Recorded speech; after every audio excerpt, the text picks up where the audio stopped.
morning, TPSD parents and students. Welcome back to another episode of Distance Learning 101. And today I'm honored to be joined by Lee Carol Neely at Lawndale. Welcome to Distance Learning 101. Thank you for having me, Greg. Absolutely. Type of teaching you probably never imagined that you would have to do. Correct on that, but I'm happy to be out of the house and away from my refrigerator, so thank you for asking me to be here today. Come on, stir crazy. Just a little bit. Wallace keeps me on my toes, but I'm glad to be here. Awesome. Well, we are looking forward to your lesson today. So kind of tell us what you are going to be teaching, and then we're going to watch a video. Okay, sounds good. Today we're going to do a lesson on visualization, which means you're just seeing mental images in your mind. You're creating images in your mind. So Greg, have you ever been to the movies before? It's been a while, but yes. Right, exactly.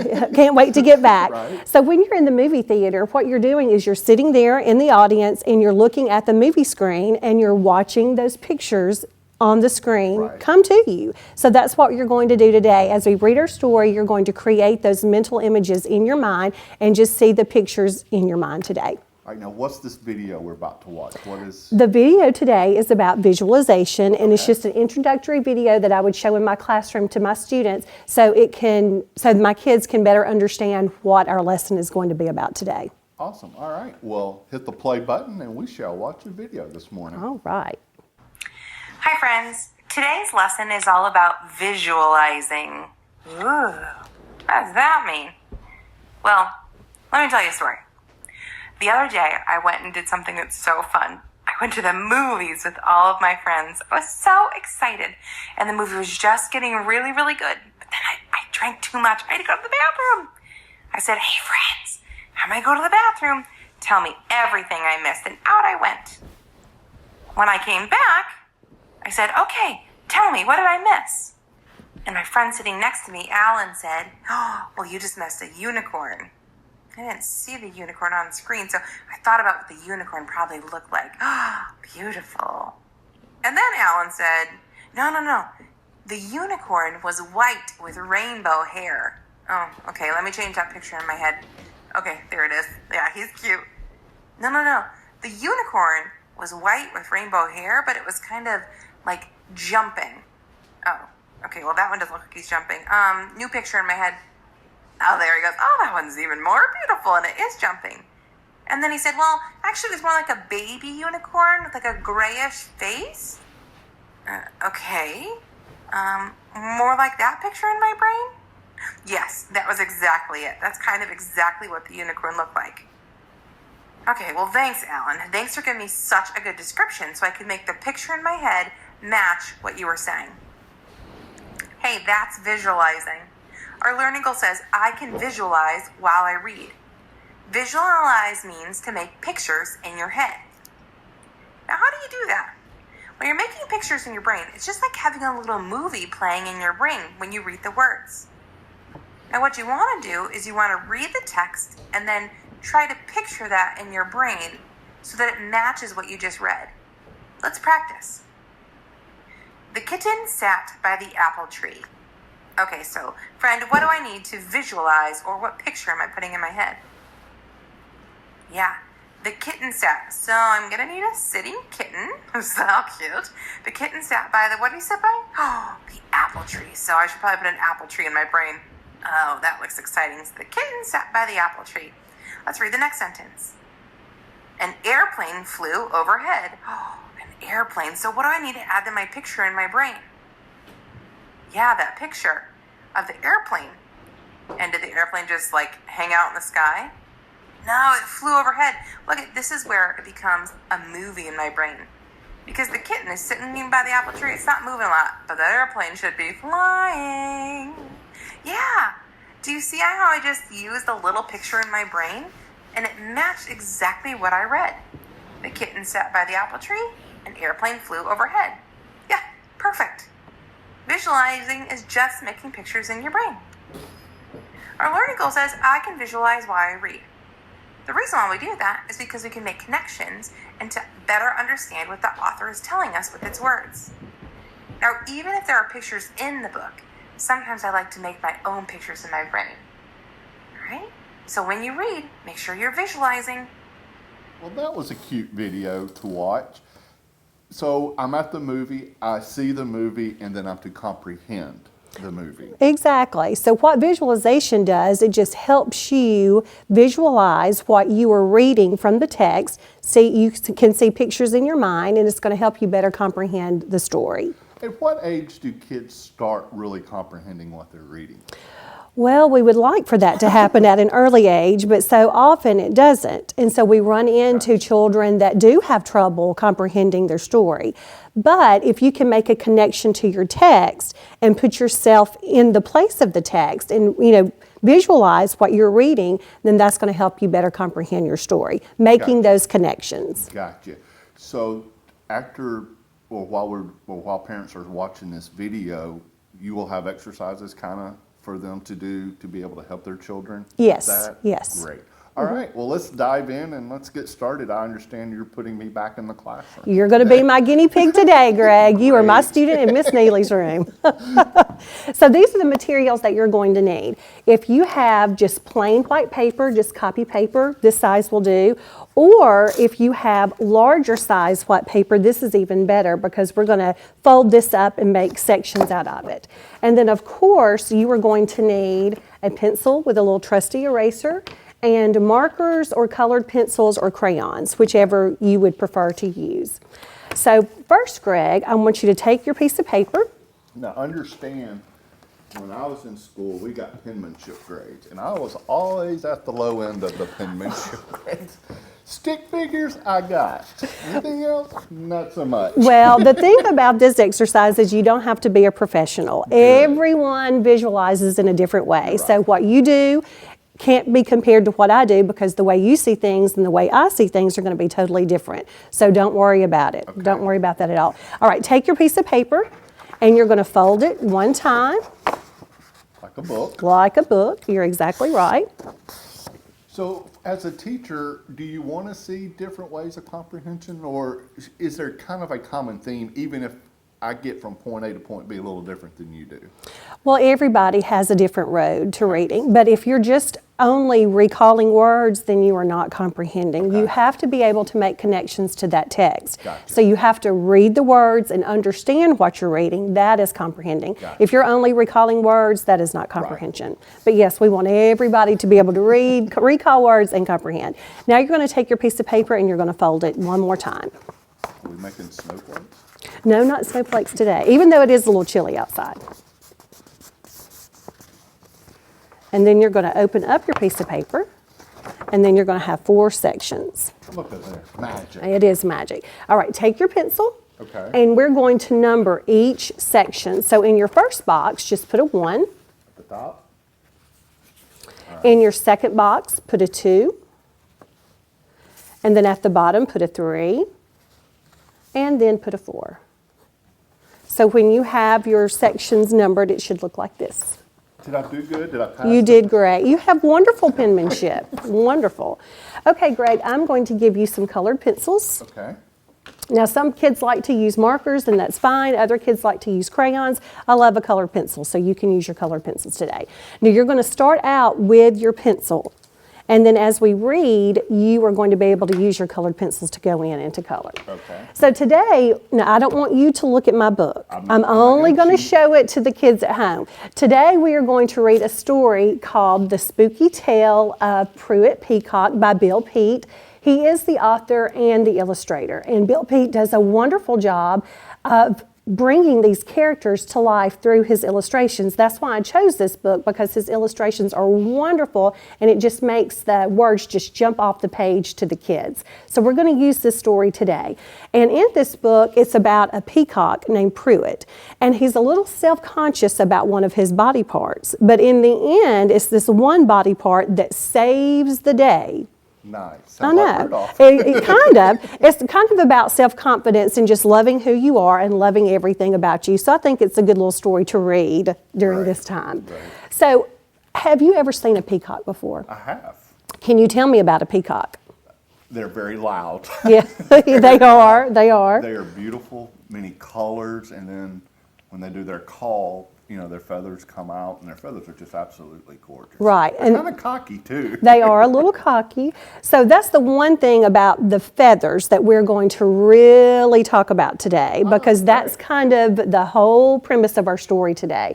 So I don't want you to see my cover, but once again, I am going to show it to the kids at home. So this is The Spooky Tale of Prewitt Peacock.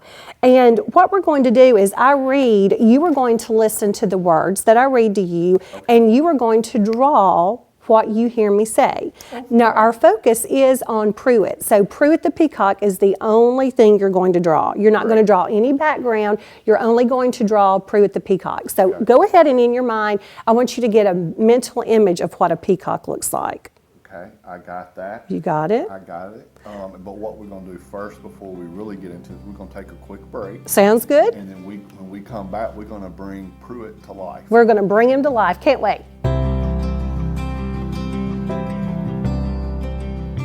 Welcome back to Distance Learning 101 here on ABC WTVA. I'm Greg Ellis, and today I'm joined by Lee Carol Neely. And Miss Neely, it's time to do the exercises with Prewitt the Peacock. Prewitt the Peacock. Now, normally you would want to, in the classroom, maybe show the front cover to your children just so they would have an idea of who you're going to talk about or what you're going to talk about today. But I'm not going to show you any other pictures, Greg. So you're going to have to hang on to every word I read, and you're going to listen to those descriptive words, the adjectives that I read to you, to have that mental picture in your mind so you can better understand the text, better comprehend the text. And whatever I read, you are going to listen to those words, and you're going to draw whatever you hear me say. Am I being graded on this? No grade. And you don't have to be a Kid Stafford. We are not professionals here. You are simply going to draw what you hear me read. Okay. And remember, everyone's different, so you don't have to worry about it. Okay, are you ready, Greg? I'm ready. Now, All right. what grade do you take? First grade? I'm in third grade. I'm third grade, but you can do this for any any level at all.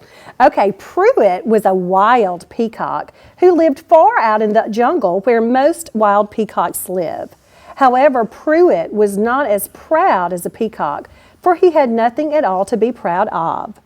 A peacock's great pride is in his glorious tail with all the beautiful blue-green eye spots. Prewitt's tail was no more than a few scraggly feathers and only 2 eye spots. His was indeed a sad tail, and Prewitt was indeed a sad peacock. So, Greg, what were some of the descriptive words you heard me read on that page? Sad was a lot. Sad, definitely. And it was because, basically because of his tail. He didn't have, is flamboyant a good word? Right, a glorious tail, right. Tail with the beautiful shiny eye spots. Right, he only had 2 eye spots, and it said that he had a scraggly, sad tail. Right. So I'm going to continue Morning reading. hair. Right, exactly, morning hair. So I'm going to continue reading, and you just continue with your colors and your pencils. Let me get a green. Okay. I had the green out earlier. Phineas was the proudest of the peacocks, but then he had the most fanciful tail with many more beautiful eye spots than the others. So he was naturally the leader of the flock. Wherever they went, Phineas always strutted proudly at the head of the procession with his tail fanned out in full glory. Last, and by far the least, came Prewitt with his scraggly tail, dragging behind him. But when it came to facing a tiger, the other peacocks were not one bit better than Prewitt. They were all equally scared. Fortunately, the peacocks had but one tiger to worry about, and that was Travis, a scrawny, toothless old fellow. Other tigers had better things to do than chase peacocks and end up with a mouthful of feathers, but toothless old Travis could no longer afford to be choosy. He was down to such small game as toads and tadpoles. To him, a peacock would be a fancy feast if he could ever catch one. For such an old cat, he was pretty spry and ever so sly. So the peacocks always kept an eye cocked for old Travis. The second he made his leap, they took off like a shot to go fluttering into a treetop. It was always a close call. Once the peacocks had recovered from their fright, the first thing they did was check their tails for fear they might have lost a feather. Losing a tail feather was always heartbreaking for a peacock. So Greg, let's go back to your very first picture. What can you tell me about picture number 1 and about Prewitt? Well, Prewitt, I'm going to say he probably lost a few tails with his morning hair. So. Probably so, probably so. Would you like to show your drawing to the kids at home? If anybody makes fun of me, we're going to have payback. I think you did a wonderful job. He looks so sad. He is sad, And he scraggly. and he just has a few feathers. All right, so now you're going to go from box number 1 to box number 2, and I'm going to continue reading. And as we go from the first box to the second box to the third box to the fourth box, you are going to add more description to your drawing. So there is poor Prewitt in box number 1 looking sad with his scraggly old tail. Now we're going to move to box number 2, and I want you to listen to what is added to this description. So Prewitt's scraggly nothing of a tail was something he would never need to worry about. At least so he thought. But then Prewitt was in for a surprise. So let's see what that surprise was. His tail had more growing to do. So what would your tail look like now? It would go from just a few feathers to... Probably double. Right, exactly. Much more. One day he noticed that the eye spots had doubled in size. So look at your eye spots from box number 1. I have 2. Okay. Now it says his eye spots had doubled in size. So they're going to go from small to large. So one day he noticed that his eye spots had doubled in size and fierce black eyebrows had sprouted just above them. Now, where are your eyebrows, Greg? Above my eye. Exactly. So listen, I want you to remember what I said about his feathers. They grew in size, his eye spots doubled in size, and then he grew fierce black eyebrows above his eyes. So I want you to draw that for me.